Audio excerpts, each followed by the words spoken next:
arrive in the canyon. That's where I long to be with my three good companions. Just my rifle, pony and me.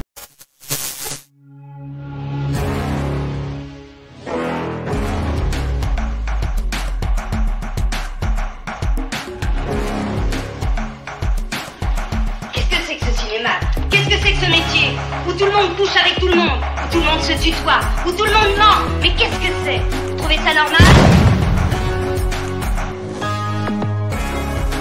Mais votre cinéma, moi je trouve ça irrespirable. Je le méprise, le cinéma. Écoutez, mon vieux, ça se dit comme ça. Emmenez votre femme se calmer ailleurs.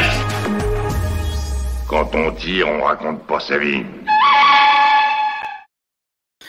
Hola la passionata, je suis ravi de vous retrouver aujourd'hui parce qu'aujourd'hui on ne parle pas d'un film mais de 4 films et surtout on parle d'un projet très important aussi bien pour la personne qui crée cet événement que pour moi. J'ai bien sûr nommé le Festival Microciné.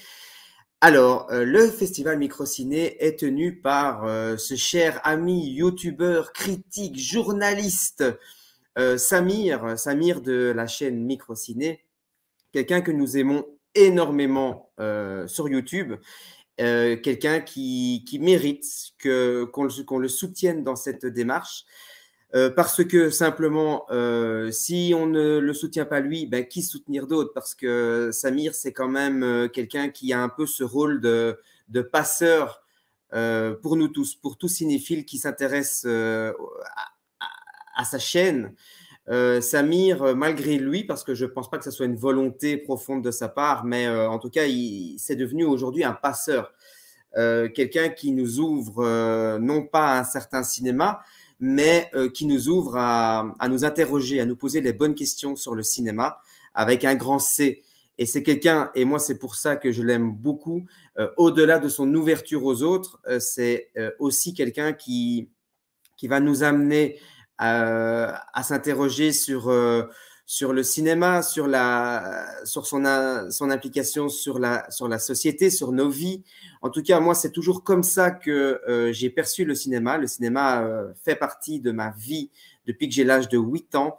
Et je n'ai pas rencontré beaucoup de gens, moi, dans ma vie, qui vivaient la même chose que moi, qui accordaient cette importance au cinéma. Moi, il y a des films, surtout un en particulier, mais moi, il y a des films qui ont vraiment, je peux le dire, approfondi des questionnements que j'avais par rapport à ma vie personnelle. Mais je peux dire qu'il y a un film en particulier, mais c'est un peu le rôle du cinéma, qui a changé ma vie. Bien sûr, on n'est pas là pour parler de moi, mais voilà, ça fait plaisir. Voilà, c'est là où je voulais en venir. Ça fait plaisir de rencontrer voilà, des personnalités comme Samir, voilà, qui nous amènent, je le répète, mais à nous questionner, à nous poser surtout les bonnes questions sur ce média passionnant qu'est le cinéma. Alors, Samir a pour la 2e année a monté un festival de cinéma, le Festival Microciné. Et eh bien, cette année, il projette 4 films importants dans le cinéma. Alors, ils ne sont pas tous, je crois en tout cas, pas tous hyper connus. Et ce n'est pas très grave en soi. En tout cas, moi, j'en connaissais 3 sur 4. Donc, voilà. Pourtant, j'estime quand même connaître un petit peu le cinéma. Et voilà, donc moi personnellement, je fais une petite annonce, je serai présent. Donc, je quitte ma petite Belgique le temps d'un week-end. Donc, je serai présent à ce festival donc, le 17 février. Je vais passer ma journée à m'éclater avec les copains. Et surtout, j'espère eh bien, que ça sera l'occasion de pouvoir prendre un bon verre en fin de journée et pouvoir discuter cinoche avec mon ami. Alors, donc c'est parti.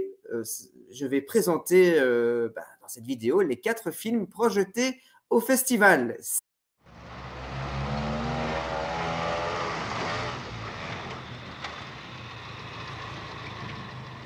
Monsieur, j'ai ordre de m'installer avec mes hommes dans votre propriété. Non, c'est pas possible. possible, ça ne va pas. Vous ne comprenez pas le français. Le parachutiste. Le pauvre garçon.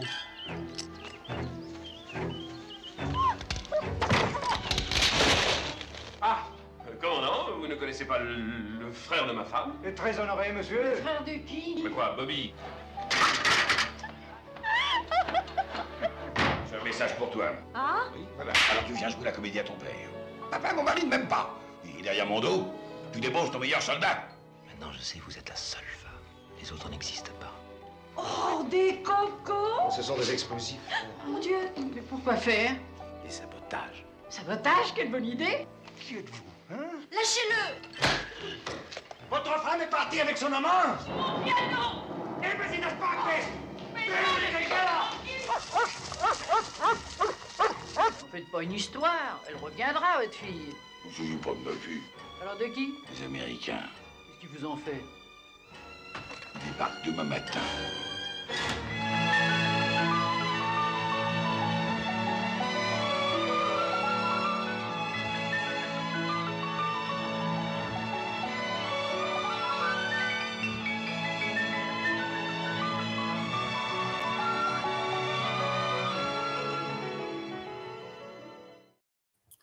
Et oui, La vie de château de Jean-Paul Rapneau, réalisateur que j'aime particulièrement.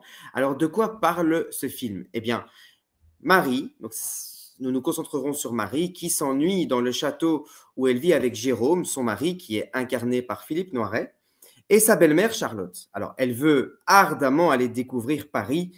Et elle attend un petit peu plus de sa vie que ce qu'elle a actuellement. Elle est très exaspérée par son mari, qu'elle trouve mou, loin de ses fantasmes de héros.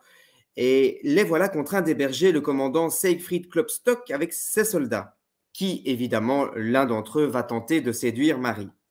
Un soir, Julien, qui est interprété par Henri Garcin, capitaine résistant français, est parachuté d'Angleterre sur le domaine. Marie voit en lui le héros dont elle rêve. Alors, familière de la caméra depuis son plus jeune âge, parce que donc Catherine Deneuve a fait de la figuration dans des films dans lesquels jouait sa grande sœur Françoise d'Orléac, et elle avait fait aussi quelques petits courts-métrages et publicités. Mais à ce stade, elle n'est pas convaincue de vouloir continuer sa carrière d'actrice. C'est sa rencontre avec Roger Vadim qui changera son destin. Alors, amant à la ville, il lui offrira son premier grand rôle dans le film Le vice et la vertu. L'année suivante, elle s'impose aux yeux du grand public avec Les Parapluies de Cherbourg, un film que tout le monde connaît, connu dans le monde entier, et pour cause, il fut lauréat de la Palme d'Or au Festival de Cannes. Alors, c'est là que Jean-Paul Rapneau la veut absolument pour ce film qui rameutera, et c'est colossal pour l'époque, 1 700 000 spectateurs en salle. Et je dis que c'est colossal parce qu'en face, la même année, était projetée La Grande Vadrouille. Alors, déjà, La Grande Vadrouille, pardon, c'était un mastodonte, il écrasait tout sur son passage. Mais la deuxième gageure était que, eh bien, ça fait deux films qui on va dire, qui posent comme cadre la Seconde Guerre mondiale, mais pour une comédie. Alors, c'était déjà casse-gueule pour un. Eh bien là, ce sont deux films, la même année, qui rient un petit peu dans le même cadre. Alors, la caméra suit Marie, princesse insatisfaite, impulsive, capricieuse, menteuse aussi.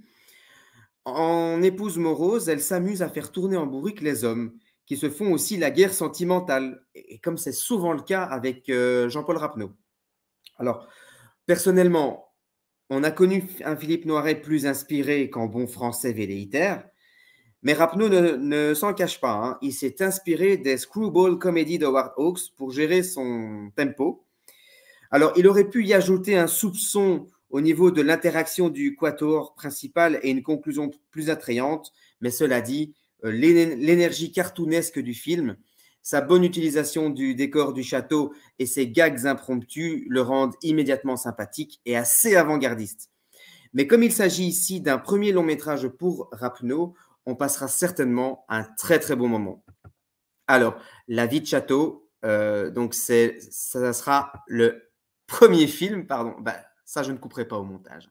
Il s'agira du premier film qui sera projeté à 11h30 au Club de l'Étoile, au cinéma de l'Étoile.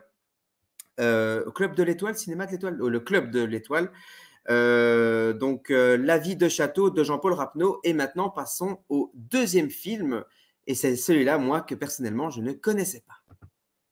Allô Mathieu? Ouais, c'est Arnaud. Dis donc, j'ai un service à te demander là. Oui, Jean-Claude est chez moi là et il m'emmerde, mais alors tant qu'il peut là, parce que j'ai invité une copine à dîner là, oui, ce soir, avec qui je comptais passer la soirée. Enfin bref, il s'incruste et il voudrait maintenant me la piquer. Ouais. Non, tu la connais pas là. Oui, elle est assez jolie. Ouais. Enfin bon, maintenant, alors il s'est mis en tête de l'emmener dans un rallye, où il est invité, tu sais, à remettre le Bréchambard, là. Voilà. Et moi, tu comprends, il n'est pas question. Il n'est pas question que... Ce que tu cherches à faire, c'est me piquer cette fille à mon nez, à ma part. Moi, je te trouve dégueulasse. Après, tu te calmes un peu, ok? Je joue pas les élégants, je suis élégant, d'accord? On peut rentrer juste un moment. Chantal est plutôt malade. Elle a un peu forcé son alcool. Bon, ben, moi, je vous la souhaite bien bonne, hein. C'est là que je vous laisse. Et puis, merci pour ce petit moment. Salut. Moi, c'est Nono.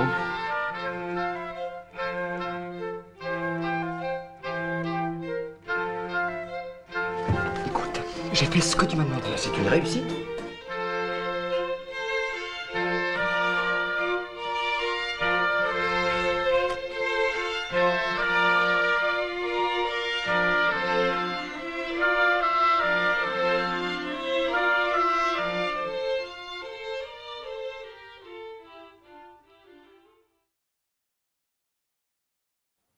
Eh bien, ce film-là, moi, m'intéresse beaucoup. Il s'agit bien sûr de Dieu seul me voit, Versailles Chantier. Alors, Albert doute de tout, de la direction à prendre, de l'attitude à adopter, du discours à tenir. Bref, Albert doute de tout en permanence. Son indécision l'emmène sur un chemin chaotique, plein de détours et de situations ubuesques, laissant la Providence seule décider de son sort. Et ça m'intéresse beaucoup, parce que c'est un questionnement très personnel, moi. Alors, on y voit le lien qu'on veut, mais moi, je me pose beaucoup de questions sur la place du destin dans notre vie. Le destin est-il une donnée préenregistrée? Est-ce que les choses doivent d'office se dérouler est-ce que cela donne une importance aux choix que l'on fait dans la vie, ou est-ce que les choix que l'on fait dans la vie sont-ils des leurs? Alors, c'est un peu un style de questionnement que je peux retrouver, moi, dans des films américains, comme par exemple Jim Carrey a amené ce questionnement-là à travers le film Yes Man, par exemple. Et moi, ça m'intéresse beaucoup. Donc, son indécision qui l'emmène comme ça sur des chemins un petit peu de traverse. Moi, ça m'intéresse beaucoup. Alors, forcément, ce film, je ne le connaissais pas, sinon je l'aurais vu depuis belle lurette, je pense bien. Et en faisant quelques petites recherches autour de ce film, eh bien, ça m'a donné encore plus envie de le voir. Donc ça, c'est un cadeau que Samir me fait. Il ne le sait pas, il le découvrira peut-être s'il regarde cette vidéo. Alors, le film dure 117 minutes. C'est le premier long métrage de Bruno Podalides. Mais il existe une version longue intitulée Interminable et est constituée de 6 épisodes d'1 heure que je veux absolument voir. À la base, il était prévu que plusieurs scènes du film soient des courts-métrages, mais au fil de l'écriture, Bruno Podalides a écrit 300 pages de scénario. Il a opté pour un film très long, en pariant sur le fait que la forme finie du film se déciderait en cours de tournage ou au montage. Il choisit ensuite une première version avec 2 épisodes de 4 heures, pour au final devenir la version que l'on connaît. Cela donne un film qui peut faire penser à un film que moi j'ai adoré, Comment je me suis disputé ma vie sexuelle d'Arnaud Desplechin. Justement, pour ce côté un peu erratique, ce côté errance d'un jeune homme enclin à l'introspection, avec en plus en arrière-plan la vie d'un groupe. C'est vrai que le nom d'Arnaud Desplechin est souvent venu dans les recherches que j'avais faites. Et c'est vrai que c'est un cinéma... Voilà, moi, j'aime beaucoup ce réalisateur, Arnaud Desplechin. Je l'aime beaucoup. Et du coup, c'était moi, si je ne connaissais pas la filmographie de ce réalisateur, mais que je connais quand même malgré tout un petit peu sa patte, j'aurais pu facilement penser que c'est un film d'Arnaud Desplechin. Et en plus, voilà, il y a une petite brochette d'acteurs, moi, qui me plaît beaucoup dans le cinéma. Le frère Podalides, hein, moi que j'avais découvert dans le biopic sur Nicolas Sarkozy, La Conquête, film qui restera pas dans les annales de mon cerveau, je vais dire. Mais voilà, moi, ça m'a permis de découvrir cet acteur. J'ai eu ensuite envie de voir d'autres films de lui. Donc voilà, celui-là est passé en dessous de mes radars. Donc, eh bien, je vais rectifier le tir. Je ne le regarderai pas avant le 17. Donc, je précise que je serai évidemment présent le 17 au Club de l'Étoile. Et c'est parti maintenant pour le 3e film.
Comment Permettez. Hulot.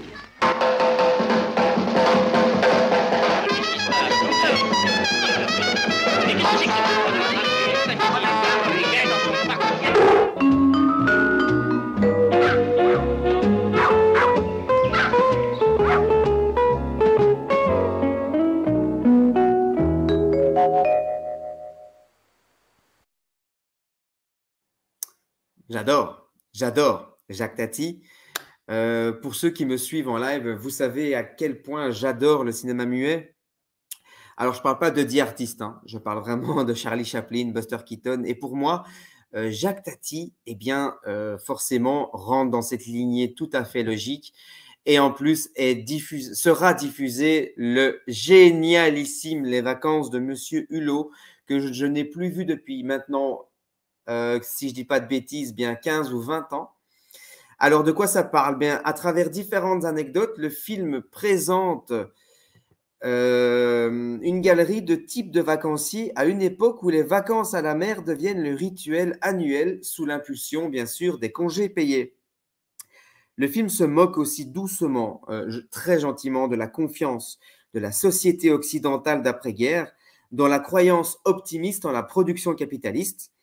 Oui, parce qu'à une époque, on y croyait, hein, mais aussi de la valeur de la technologie complexe par rapport au plaisir simple, des thèmes qui reviendront très très souvent dans les films ultérieurs de Jacques Tati. Monsieur Hulot est un personnage du cinéma muet dans le monde du parlant. Autrement dit, si on veut vulgariser un petit peu, autrement dit, un mime qui inspirera un personnage bien connu, à savoir celui de Mr Bean. Alors, Jacques Tati, c'est Playtime, Trafic, Mon oncle, Jour de fête, j'en passe et des meilleurs. Et Tati élabore un comique d'observation où les bruits sont plus éloquents que les dialogues. Alors, ce n'est pas un film muet, c'est un film non parlant pour moi. Et c'est-à-dire que c'est un film bruyant, malgré tout. C'est juste que le personnage est laconique, ne parle pas. Et si vous aimez bien, le cinéma muet ou le comique d'observation, en tout cas, je vous invite à découvrir ce film, Les Vacances de Monsieur Hulot. Et si vous ne l'avez pas vu et que vous êtes sur Paris, surtout venez le voir au Club de l'Étoile. Voilà, alors c'est parti pour le 4e et dernier film. I'm on TV. Hi, Rick Santoro. Hello, Richard Santoro. I'm Ricky, and I am the king! Pepperoni, sausage, Canadian bacon. Listen, why don't you just get the deluxe and save time, all right? Look, I got business. Call me back in 5. There he is! There's the man whose life I want! And now, the distinguished Secretary of Defense. Great idea. Put a flashing light on your head while you're at it.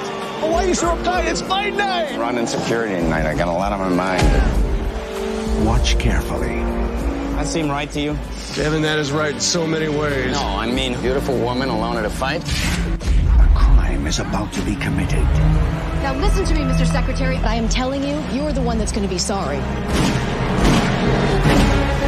You will be a witness. And the hardest thing to spot will be the truth. I'm a homicide detective and a material witness. You can't hold 14,000 people. There's 14,000 eyewitnesses! We got 1,500 cameras. 800 on the casino side, 720 on the hotel side. What are you looking for?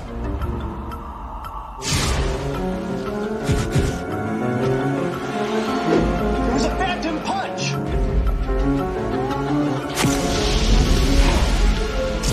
You sat down exactly when they wanted you to. They didn't miss him with that second shot. It missed you.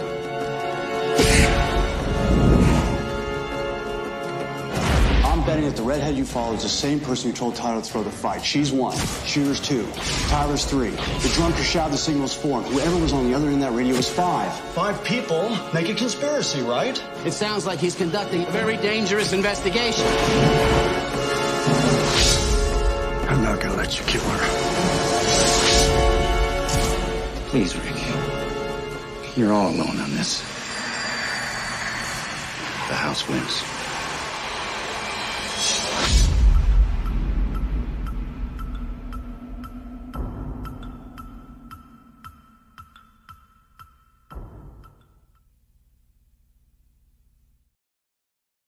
Que dire? Snake Eyes, bien sûr, du réalisateur que l'on ne présente plus, Brian De Palma, bien sûr. Alors, un crime vu de plusieurs points de vue différents, De Palma en rêvait depuis ses débuts. Ce n'est guère étonnant quand on sait que dans le top 5 des films préférés de ce bon Brian se trouve Rashomon d'Akira Kurosawa. L'effet Rashomon, c'est en fait le fait que plusieurs personnes décrivent différemment le même événement. Alors, on peut trouver bien des défauts à ce film, sa longueur, son côté tapageur, son côté trop théorique. Il faut bien avouer que De Palma, même s'il emprunte souvent au maître, il réussit à y graver de son empreinte toujours ses propres éléments à lui, ses propres valeurs cinématographiques, et toujours de bien belle manière, avec déjà, pour commencer, surtout pour ce film-là, une belle brochette d'acteurs, avec un montage au cordeau, un jeu d'acteurs, enfin surtout Nicolas Cage, tout en outrance, et en plus c'est justifié. Donc c'est pas juste un Nicolas Cage show, c'est une outrance qui sert à quelque chose dans l'intrigue, dans l'histoire. Enfin bref, Snake Eyes, je ne vais pas en parler pendant des heures parce que vous l'avez certainement tous vu, vous le connaissez, mais pour moi, il l'emporte largement au point. Mais comme ce n'est pas le meilleur de Palma pour moi, je dirais que ce n'est pas un chaos, mais malgré tout, ça reste un excellent film, un film de très très bonne facture. Voilà, ce sont les 4 films projetés au festival Microciné. Alors, je vous attends nombreux, surtout si vous venez, écrivez-moi, hein, et on se fera un plaisir de bavarder sur place. Il ne me reste plus qu'à laisser cette vidéo faire son travail. Vous faites le vôtre, c'est-à-dire que je vous demande de laisser des commentaires, d'apprécier simplement la vidéo, de liker, de faire ce que vous voulez. Mais surtout, faites-le pour Samir. Hein. Vous savez, moi, je ne le demande jamais pour mes vidéos. Voilà, parce que j'estime qu'une vidéo doit faire son travail d'elle-même et que ce n'est pas à l'auteur de la vidéo de demander de partager, etc. Donc, mais là, pour Samir, je vais vous demander de partager un maximum, d'en parler autour de vous, en tout cas, c'est ça le plus important. Parler de ce festival, Et eh bien, quant à moi, eh bien, il ne me reste plus qu'à vous remercier de l'accueil que vous apporterez à ce projet. Et eh bien, voilà, je vous embrasse et je cherche mon petit générique et puis c'est parti. Je vous embrasse. Et quoi que vous le fassiez, faites-le bien et surtout ne sous-estimez jamais la puissance du cinéma. Bisous les amis.